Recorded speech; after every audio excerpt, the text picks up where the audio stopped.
This is the Criterion Creeps podcast, and tonight we're talking about the Beals of Grey Gardens from 2004, directed by the Maysles brothers. Oh, sure. A tagline for this documentary, RJ. Utilizing hours of unseen archival footage, the Beals is a new take on the women of Grey Gardens. Oh, is it? Mother and daughter, Big Edie and Little Edie Beale, live with 6 cats in a crumbling house in East Hampton. Little Edie, in her 50s, who wears scarves and bright colors, sings, mugs for the camera, and talks to Al and David Maysles, the filmmakers. Big Edie, in her 70s, recites poetry, comments on her daughter's behavior, and sings "If I Loved You" in fine voice. She talks in short sentences, her daughter in volumes. The film is episodic. Friends visit. There's a small fire in the house. Little Edie goes to the shore and swims. She talks about the Catholic Church. She's ashamed the local authorities raided the house because of all the cats. She values being different. What do you mean by different? I don't know. So that's RJ, a super long one. Remember these two? You know, big and little. Big Edie, and Little Edie. Yeah, remember them? I remember Edie. You. Where did we see them before, RJ? Grey Gardens. Grey Gardens from 1975, as discussed on episode 106 of the Criterion Creeps podcast. What, Jarrett? Can you believe it? Can you see? You seen this? I ain't seen it. Do you remember when we watched that movie? How motivated we were. The spring in our step when you'd find out there's a movie based on these characters, like a fictional film. Better watch it. I don't remember. Yeah, what you mean. Remember where I'd be like, "Hey, slow your roll, RJ. We're going to be talking about the Beals of Grey Gardens documentary one day because it is a Criterion spine number." No, I don't recall. Okay, all right. I do not recall. Okay. Not to my well, recollection. How strong are your memories, though, in general, of the Grey Gardens documentary? Pretty good. Andrea watched that one with me, and I think we bring it up once in a while. Like if someone's doing something gross, we'll be like, Edie, because like you know how they're like making boiling corn in their beds and stuff like that. Yeah, we bring it up once in a while. How much did I remember it? I don't know, but it does get brought up. I'd say once every 3 months. Okay, that's pretty good. It's not bad. I never think about it.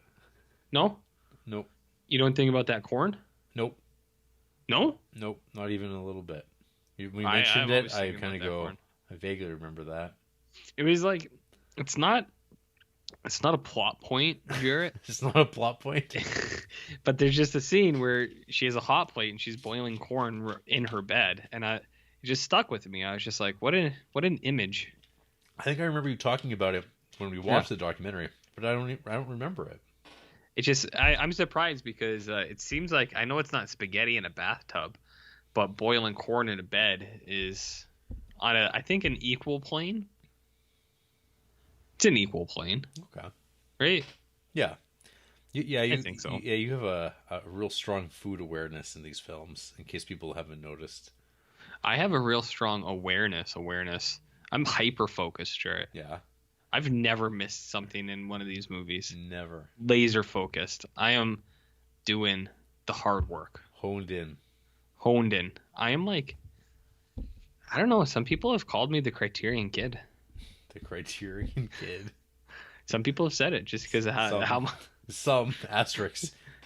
None. Some have said it because of called by none. Admired by all.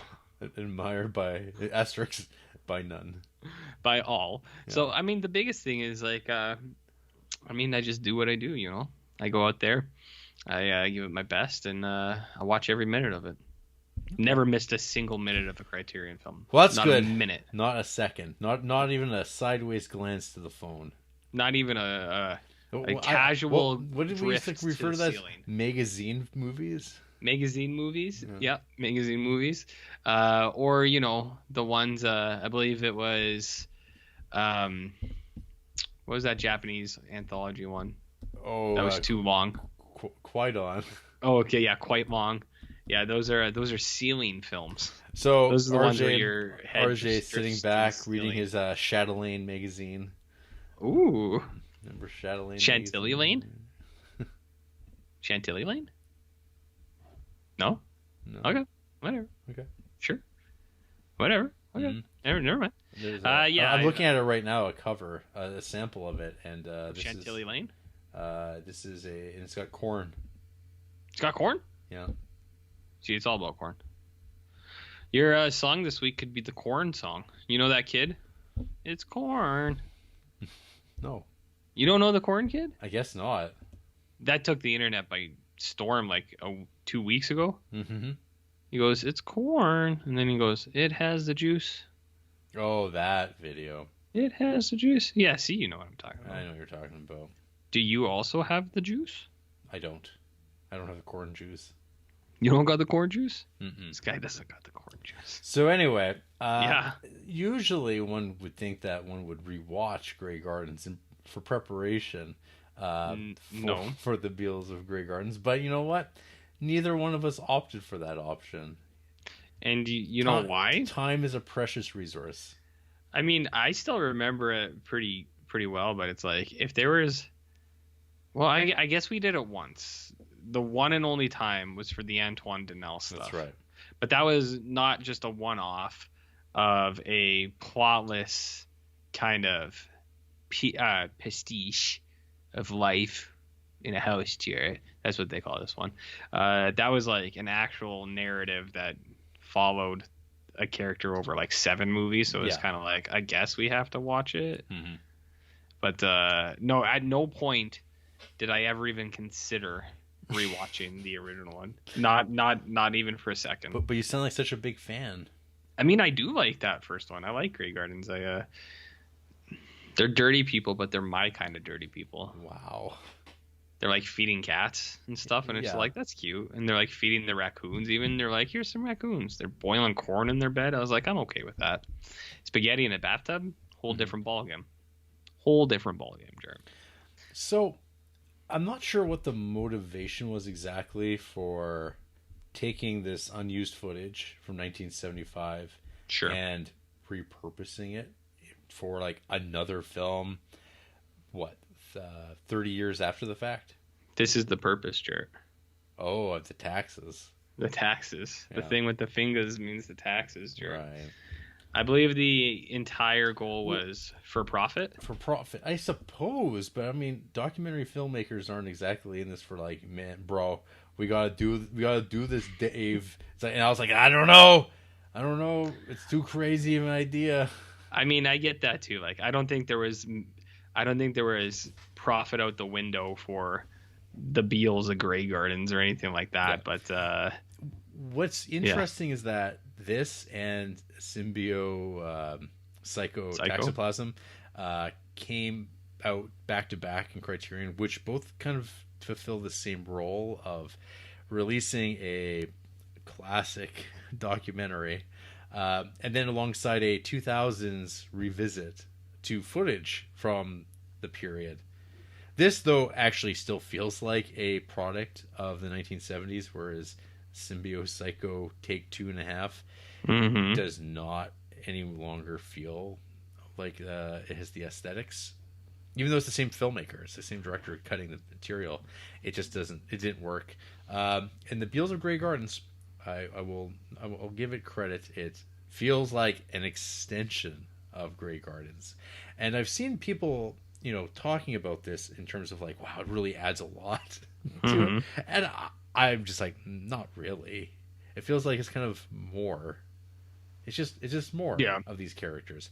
This is going to be extremely tough for me to talk about in any real way because there is nothing to talk about. There's no like big arcs or like no. There's like nothing that drives this per se. There's no event that comes upon these characters where like, oh, other than there's a fire in the house. I mean, Edie goes to the beach. She goes to the beach. You've totally skirted past that for some time. She comes out a lot and kind of prances about the camera. Jerry comes over. You know Jerry? I know about Jerry. I know about Jerry. Young Jerry. Jerry's relationship is interesting. Yeah. I like Big Edie's fascination with Jerry at every opportunity. Well, he's not Jerry. They're talking about anything. It's like, well, there's a pizza coming in. It's like, well, the pizza's fine, but it's not Jerry. She's like, Jerry's the best. Jerry the Marble Fawn. The Marble Fawn. Did you know that he has a memoir, that guy? It's called The Marble Fawn. Mm-hmm. Grey Gardens, Jackie O, and there's one other part of that. It's a huge name, but it is called The Marble Fawn. Yeah. So, yeah, that guy went to become a person who grew up to write a memoir. An American sculptor. Yeah, he was a sculptor. Do you think he sculpted lots of dicks? Seems like sculptors only ever do, like, dicks. Yeah, maybe we should check out some Carl Andre. Carl Andre? Do I have to safe search this? Yeah, probably. Carl with a C or a Dre? K. C. Carl Andre. He's got kind of like a hobbit beard. Look at this mean mug. I mean, yeah, he looks like he's been to prison. Well, funnily enough, that you should say that after one of his girlfriends mysteriously fell out of a window. Ah, yes, I see. So I'm seeing his sculpting, and some people might say that it's bricks and squares and rectangles and Tetris based. But if you look deep, Jared, if you really look deep, dicks. Nothing but them. Nothing but them. Up and at them. He's not even blowing them off. Well, not yet. Not that you've seen. Mm-hmm. But remember Michelangelo? You gotta pay for that. Dicks. Like, you ain't never seen. Yeah. Remember Rupert Mapplethorpe? Robert Mapplethorpe, even? Yeah. What about him? Vagina. Oh. Isn't everything he painted vaginal? He was a photographer. Isn't everything he took a picture of vaginal? It's a lot of things. Wasn't that all he did, though? Was like flowers that looked like genitals? Oh, my God. Robert Mapplethorpe. Yeah, go for it, my friend. Okay, I got Robert Mapplethorpe up here. No. And let's look up flowers. Okay, we got the flowers of yeah, these are all limp dicks and vaginas. Wow, that's not like how do you not see this? Well, there's literally penises and crotches. Yes. How do you not see this? This guy is nothing but dicks. Okay. He's got a Sega CD game, I think. Yeah. I'm like, for real. I think it's called The Flowers of Robert Mapplethorpe. And I think it's you just like hanging out with his flowers and stuff like that. So Jarrett sent me a leather daddy picture. Rob Eagle's not in this episode. I know. But yeah, this Mapplethorpe one is oh wait, Matt Smith? I hate that guy.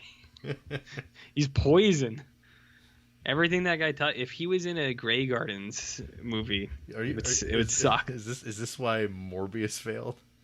I honestly, anything that guy touches is shit. Like, I know he's in that House of the Dragons, which is allegedly good, but I'm not gonna watch it. Allegedly, you're not gonna watch it ever?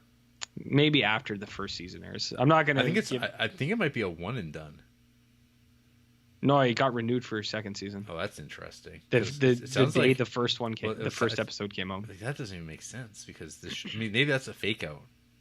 Well, I remember the first episode aired, they got the ratings, and the very next morning they said House of the Dragon renewed for second season. All I know is the day after it aired, I did not have a sense that anyone had watched it because my Twitter, there was like no trending for it. There was no discussion about it, which is really strange for a show that apparently so many people watched.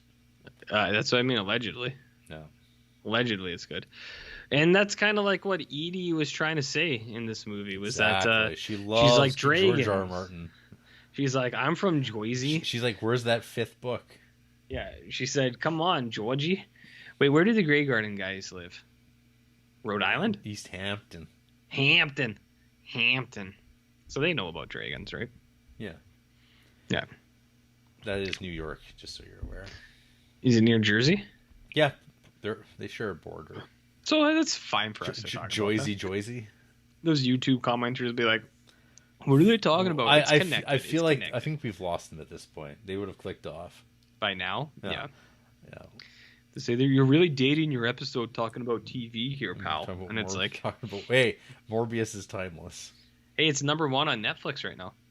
Shit, yeah. Number one on I, streaming I platforms. never see anyone log it though.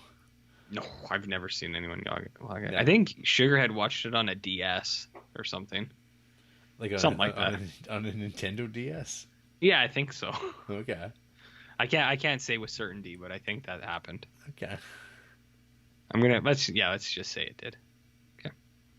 What were you talking about? You were telling me about how you had deep emotional connection to Grey Gardens, right? Many deep connections. Mm-hmm. So, yeah, this is just sort of a series of, hey, here's Big Edie. She's in bed for long durations of time.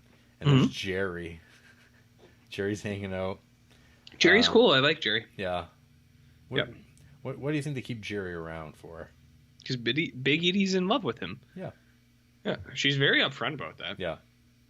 Yeah, that's what I mean. She loves him, and he's just always... They're always, like, talking about him like he's not there, and then the camera kind of pans over, and then there's just Jerry. She's like, Jerry's incredible. He's the most handsomest man alive. And then it'll, like, cut to him, and he's in his chair, and he's kind of, like... I don't know, like, picking his fingers. He's like, huh? What? It's good stuff. Yeah. It's good classic comedy. Do you know about classic comedy? I sure do. Yeah? You ever seen a Adam Sandler film, Jarrett? Mm-hmm. Do you have? Do you know about schizophrenia, RJ? A little bit, not a lot. It's really complicated. Mm-hmm. I saw Clean Shaven, so I know. You really know everything now. You watched that guy making a movie about what he thought it was like. Yeah, the guy from The Mask. Yeah. Yeah. So I'm pretty much on board. What about schizophrenia, my friend? Well, that's what Little Edie says that people say about her, and then says no Beals are schizophrenic. And yeah, she's got the numbers, she's got the stats. She's got the stats, but you got to wonder about this unhealthy living situation that's going on here. I mean, environment has a big influence on people, Jarrett. Mm-hmm. So, like, that environment can be spurring certain, like, genetic behavioral qualities in these people. Mm-hmm. I mean, I think that's actually kind of true. So, but would you live in that house? I think I'd want to. It looks a little drafty, but like for free. For free? Like they roll a bed in right in between the two Edies. Oh, and you just do like not now because they're dead, but no, current day. So they're there, and you just do what they do. No, I'm good. You don't want to. I don't want to be Jari. You can be the new Jerry. Oh, so one thing I just noticed. So okay, I'm looking this up. So Edith died in 2002. So just before this got re-released. So there might have been the podcast started. Yeah, maybe they didn't have to get permission from her because she was dead. They likely have no close relatives. No. Yeah. Did Little Edie have alopecia? I suspect so. Or cancer, because it looks like it's alopecia. Like she's got no hair. Yeah, yes. Do you know alopecia can just come on at any time? Well, I've got aunts that have it. And I had Did all their hair fall out, or is it come and go? I don't know, because I just learned about it. So they've been kind of covering it for a long time, I think. Yeah. Because I was like, oh, that's why my aunt has such great hair. Yeah. I know a few people. I've known about it for a bit. I know a few people. I know one who had it as a little kid and then grew out of it, which I didn't know was possible. Because they're like, I have alopecia. I was like, what? I was like, but you have hair. And they're like, yeah, I know. They're like, I used to have it. And I was like, oh. I was like, strange. Man, there's just so much going back to Grey Gardens. I'm just reading about Grey Gardens. Like I'm actually on the Edith Bouvier Beale. Marge Bouvier. Exactly. Yeah. Exactly. Okay. About how Beals' cousin Lee Radziwill hired documentary filmmakers Albert and David Maysles in 1972 to work on a film about the Bouvier family. At the onset, the brothers filmed Beale and Big Edie. The original film project was not completed, and Radziwill kept the footage that had been shot of the Beals. However, the Maysles brothers were fascinated by the strange life the two women led. After raising funds for film and equipment on their own, they returned and filmed 70 more hours of footage of Beale and Big Edie. The resulting 1975 film, Grey Gardens, is widely considered a masterpiece of the documentary genre. It was later adapted into a 2006 musical of the same name, where the characters Lee and Jackie Bouvier appear as visiting children in retrospect. An HBO television movie based on the documentary and surrounding story of the Beals' lives, also called Grey Gardens, appeared in 2009. The original 1972 footage featuring Radziwill visiting the Beals was released in 2017 as That Summer. That Summer? It's not even blue link though on Wikipedia. What does a blue link mean? Like a hyperlink? It means it actually goes somewhere. It's red. It's like Elon Musk's dad. He's a red link. Or like that picture of Elon Musk on the internet that he doesn't want out. Mm-hmm. Like, you think that's what it is? I think so. Oh my god. Oh my gosh. Oh my god. Well, it's kind of scary, I guess. Very scary. Yeah. So what do you think the fascination is with the Beals? I know a lot of people. I mean, I know some people that think like, oh, I like little old ladies. I think they're cute. Oh, look at them living in their own filth. I mean, a lot of people live in their own filth. I'm looking at one right now. Mm-hmm. And man, if you could see what I saw. Luxuriating in my own crapitude. In your what? Sorry? I'm in my own crapitude. Oh, okay.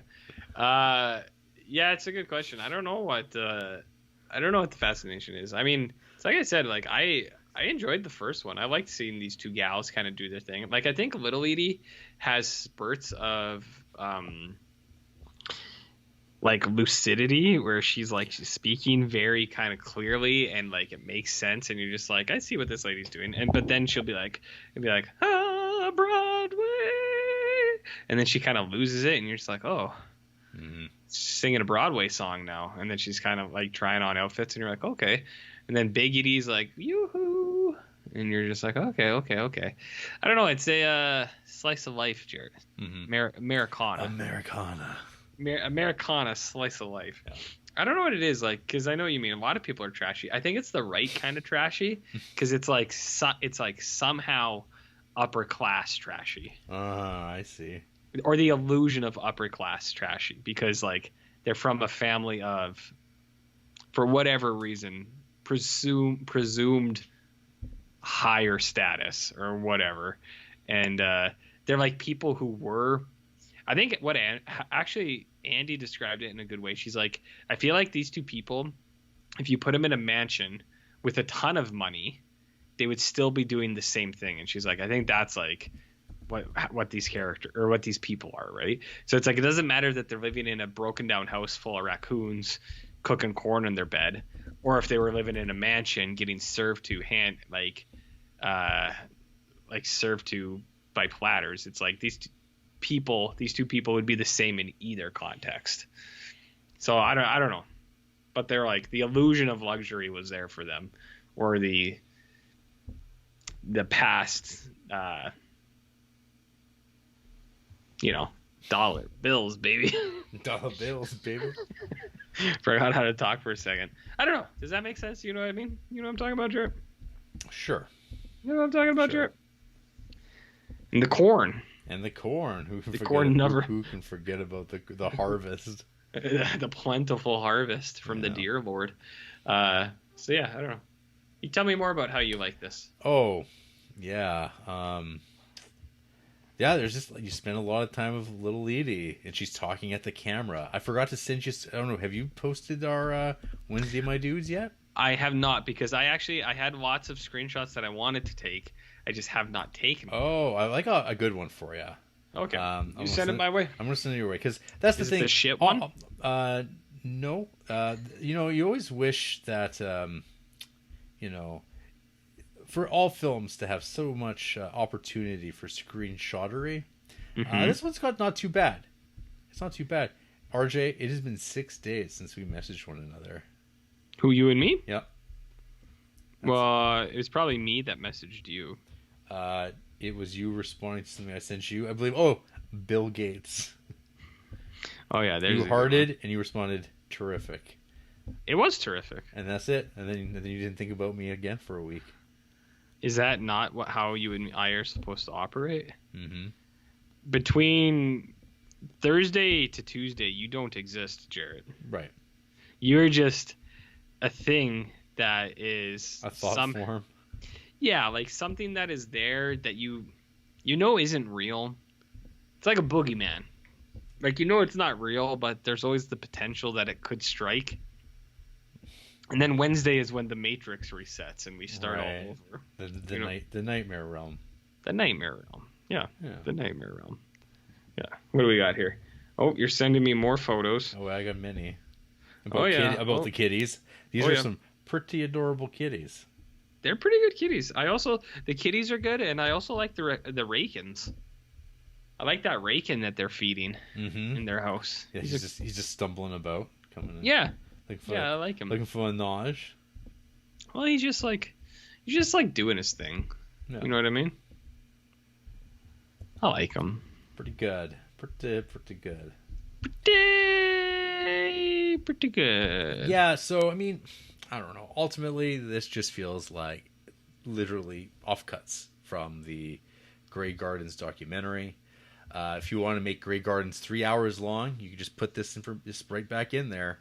Or, you have your DVD set with both of these movies in it, and you watch Grey Gardens, you go, I think I had my fill. And then you never get around to watching this one until you do a podcast. And then you're like, well, I got to watch it now. And you go, yeah, I'm good. I knew I was good all along. So unless you are big into the family, or like just the hanging out in the house and watching people ramble on with no real, I don't know. To me, there's no great insight. There's nothing to unlock from this other than you're watching people that don't seem to be living their best lives, so they seem okay with that. But I'll watch American movie instead. I'll recommend everybody watch American movie. I agree. A fine piece of cinema that one is. This is just, I don't know, offcuts. Yeah. Yeah, so RJ, I know what you mean. What do you think about the Beals of Grey Gardens? Oh, fuck. Was that the movie this week? Shit. I totally didn't watch that. Yeah, so, like, I don't know. Like I said, I like the first one. Like, I don't know. There's some kind of weird charm in that first one where you're seeing these people and you're just like, wow, these are two people that exist. And you're like, that's cool. Wild child. And then there's Jerry, of course. But I like that. And then watching when you brought this up, I was kind of like, I don't really know why it exists, but I was like, I didn't mind the first one, so yeah, I'll watch this other one. And it is basically, it's the B-side, right? So it's all this other stuff, and some of it is like kind of interesting, but a lot of it you're like this is just like the outtake, or not even the outtakes. It's like this is just what didn't make the cutting room, right? And that's fine. Like, I don't know, there's a few things, like I think the fire is interesting. Not that it's like significant in any way. There's just a fire, and like I like that the camera crew's kind of like, oh man, the house is on fire. Let's watch it burn. Let's just stand here and not help, because we're documentarians. This is direct cinema. Say we're hands off. We're just like when people are filming like gorillas. You don't interact. Hey. Only observe. It's like Cannibal Holocaust. Who are the real monsters? Well, some would say you, Jarrett. What is it saying? I don't know. So I mean, like, that's interesting. And then you get little Edie. She's going to the beach. She's suntanning. She's singing again, and she's talking about the plant. She's like, "Oh yeah, this is like a Northampton vine man, and it grows, and it's a big plant." And you go, "Yes, sure is. It sure is, Edie."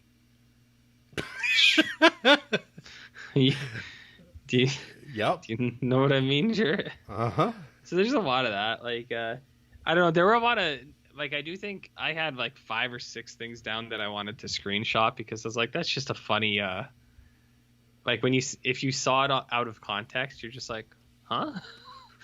But when you're watching it with these people, it's not even. It doesn't. Some of it doesn't even seem that far out. She'll just be like the one, like you sent me just one just now. You're like, no, I don't like delicate women. Hate them. They can't have babies. They can't do anything. And you're just like, who? What? But in the movie, you just kind of go along with it. It just kind of happens, and you just take it as it is.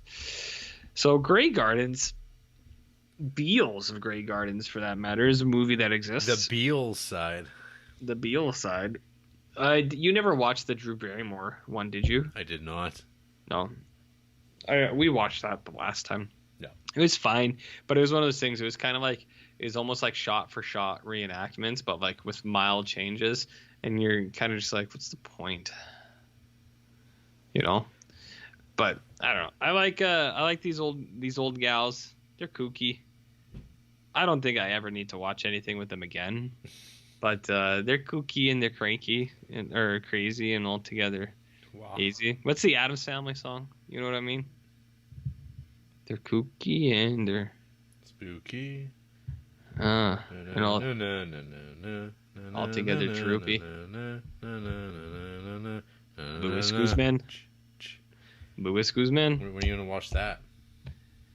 No, that's it's not a movie. It's TV like an show. Yeah. Watch that. After Creepstober. Is it loggable? Doubtful. Well, it will be this year, and then when a season 2 comes out, we'll see. Mm-hmm. But I mean, there's lots of things with 2 seasons that are loggable. So, but that's 8 hours. You gonna dedicate 8 hours to that? Well, that's what your job is. During the Creeptober? No, not during Creeptober. Okay. Unless it's loggable episode by episode, then I would do it. Like how Unsolved Mysteries was loggable episode by episode. And then until it wasn't. Did they take it all down? Probably. Fuckers. Tell me more about how gray are your gardens. My gardens are pretty gray, bud. Yeah, it's the end of the season. They're pretty gray. Like, I mean, it's not like Duncan gray, but it's like, it's pretty gray. No, I don't know. I like watching these old gals, but that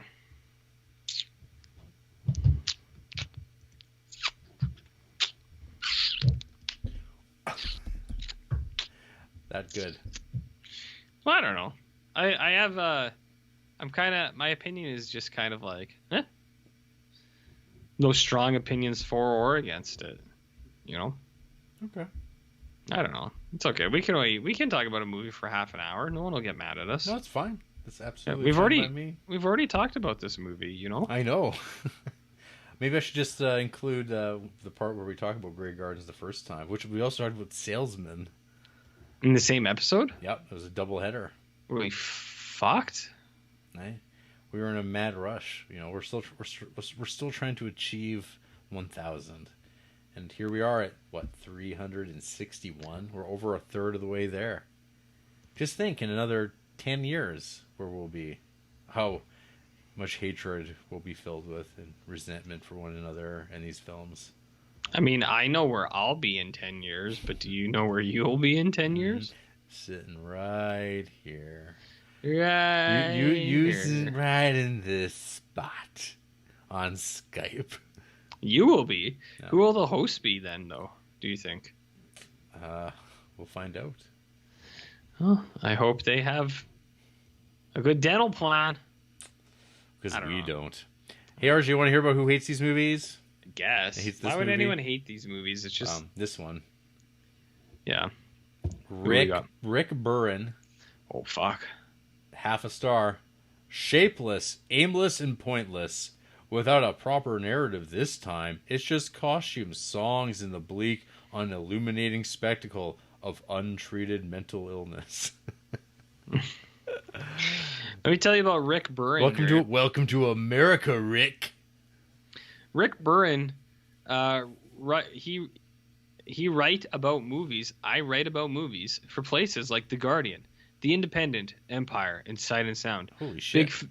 Big fan of Lillian Gish and the Magnificent Ambersons. I've just done an essay for the Region B Blu-ray of Remember the Night, which is available for pre-order here, powerhousefilms.com.co.uk/product/r ember -the -night -le. So this person is allegedly, some people would say more successful than us. Kind of a big deal. Some people would say more. Where's our Blu-ray liner notes, essays, Q&As? I mean, we'll be able to do that when we have our Siskel and Ebert, the show, the movie coming out. I think we'll be able to. Mm-hmm. They'll let us, once we make it, they'll let us do the thing for it. You know? Well, in my screenplay, they commit a murder. Yeah. Yeah. Like in what kind of style? I'm thinking David Fincher to direct. Oh wow, is it gonna be edgy? Oh fuck, buddy! People are gonna walk into the theater. They're gonna get cut. Oof. Hey, Rick Byrne gave Emperor of the North 1 star. Oh, get fucked, Rick. That's what I'm saying, buddy. That's a lot of their reviews I'm on board with, but it's a bad take. Yeah, that's bullshit. How about Jake Marston? Oh, fuck that guy. It's a lot of dudes. I'm going to mention here. What do you think that means? 1.5 stars. The only time this is ever remotely interesting is when the Maysles are retroactively using the edit to comment on the legacy of the previous film. Otherwise, of course, they cut all this shit out. Okay, so this person's a filmmaker from Bozeman, Montana. Whoa! Haystacks crowdfunding link, Jarrett. Oh no, wait, shit. I hit their the thing to go to their page, and then it took me to Instagram, and so I exited that out. I thought it was a pop-up link, but it was just the actual page. So let me go back to their thing here, because he had something to say. Jake Marston, this is the guy. Bozeman, Montana. Bio: prone to going on movie binges and spilling my beans. Ew. Keep your beans where they belong. Keep your beans where they belong, Jake Markston. Favorite films include Akiru, A Woman Under the Influence, Blue Velvet, and Fanny and Alexander. Is that how they talk in Bozeman? That's how they talk down there in Bozeman. Jake Marston just gave Thor Love and Thunder a 0.5 star. They just gave Jojo Rabbit a 0.5 star. Wow. Not a fan of TT. They gave Men 1 star. Oh, that's double. Oh, whoa. They gave Thunderpants 1 star. Huh. Oh, here's one that you'll agree with. Or you won't agree with. Swiss Army Man 1 star. Oh. That's a bad take. That's wild. E.T. 1 star? What? Rocky 5 1 star? That movie's not that good. But E.T. is good. Yeah. E.T.'s real good. I got one more for you. Okay. This one's right out of the Bible. Luke Robinson. Like the Luke? 1.5 stars. While this begins to approach some of the material I felt was missing from the original movie, especially the women's feelings about the film being made and their twisted relationship with the directors, who, like a barista, accidentally seduced the sad and lonely simply by being basically polite, it fails to function as much of a film of its own. Be real footage, a special feature. What's this thing about baristas? I'm not sure I follow. I was just looking at the review and I was reading it. I got kind of lost for a second. So you were talking and I was like, what is this person talking about? So I kind of got lost as well. They have 5-star movies of things that are good. And then they have 1-star movies of movies that are bad. It's pretty shocking. Eh? That's a twist. There's nothing that really stands out here. It's just not that I can see, at least. We gotta give people what they want. Like in what prerogative? Let's take a look here. Let's look at the highest rated. Who's loving it? Who's here for it?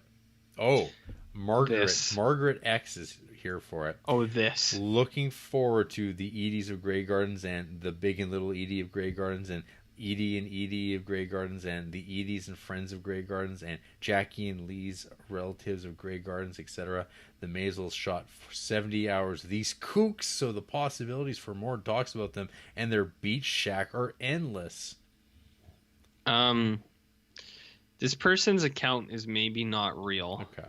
How about Well, I mean, it is, but it doesn't... I don't know how to describe it.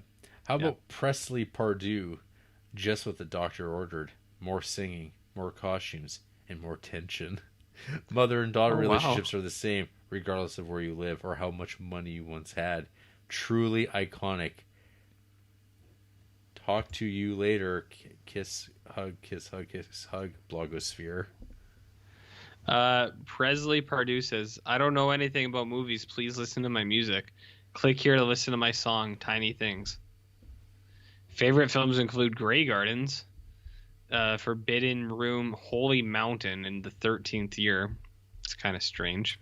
How about from Bert? Bert. A beautiful and entertaining companion to Grey Gardens. I'm so happy that this exists and that they decided to release all this extra footage for the fans. Personally, I find this one a little sadder because, to me at least, it shows Edie's loneliness and unhappiness on Long Island. There were certain scenes and the look in her eyes just screams sadness. Still, wonderful in every way, lovingly made and a riot to watch. The fire is a standout. I mean, I guess. I said that too. I like user Fuckrag who wrote, I'm doing this backwards. I'm not there yet. This person also has Grey Gardens as a 5-star film. They half-starred Ghost Story. Let's go to Fuckrag. Let's see what that person's about. All right, so Fuckrag, big fan of Peeping Tom. Mm-hmm. Sex, Lies, and Videotape, Blood Simple, and Brewster McCloud. But you know what they're not a fan of? Nocturnal Animals. And Love, which is a movie, apparently. They don't like they 1-starred Aliens. Aliens, Jarrett. The James Cameron film? Yes. Wow. They 1-starred it. They 1-starred it. They 1-starred it. Damn. They 1-starred it. Damn. I also see that they 1-starred Sleepaway Camp and My Bloody Valentine. Mm-hmm. Bullshit. Well, you tell him, Jarrett. You tell him, Total fucking bullshit. Oh, there you go. There's the David Lynch. There's the Lynch. Coming right at ya. Any final words on the Beals of Grey Gardens, RJ? I mean... Are you less of a fan now? No, I just think this could have been a feature on the first. You know what I mean? Like, hey, if you liked it... Yeah, I mean, it didn't exist when the DVD came out, I don't think. I mean, I know. It came later. But they could have put it in there. They could. I mean, I think they do sell it now as a set. Like, this is a repackage. And I think and they should. And they should. Yeah, because this would be a bad buy otherwise. Bad bucket? Bad bucket. What about a bad bitch? You ever heard of those? What about a fuck bucket? It's like a fuck rag. Are you talking about Fuzz Bucket? I love Fuzz Bucket. Are you gonna watch Fuzz Bucket I this year? love Mick Garris. He's one of the great icons of horror. How many shit Garris movies do you have in your Creeptober list? 0. And that's an oversight. I should rewatch some Mick Garris for RJ. Which one? All for the little RJs in the world. Do Silver Bullet or not Silver Bullet? Yeah, Silver Bullet's pretty bad. Riding the Bullet. Yeah.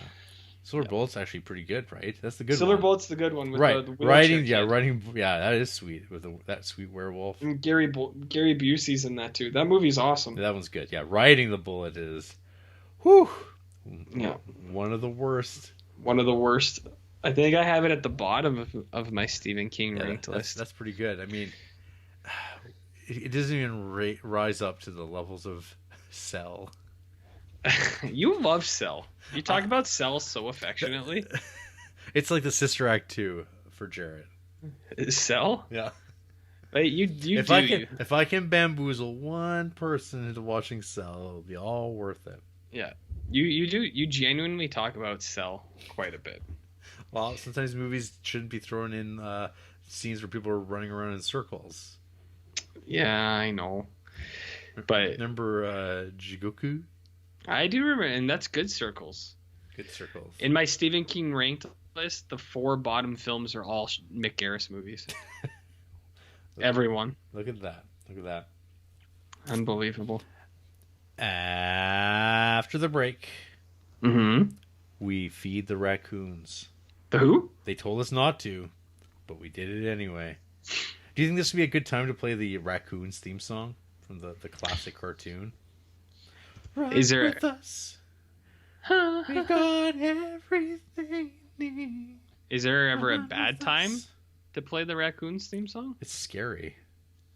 Yeah, but it's supposed to be. Makes me shit my pants.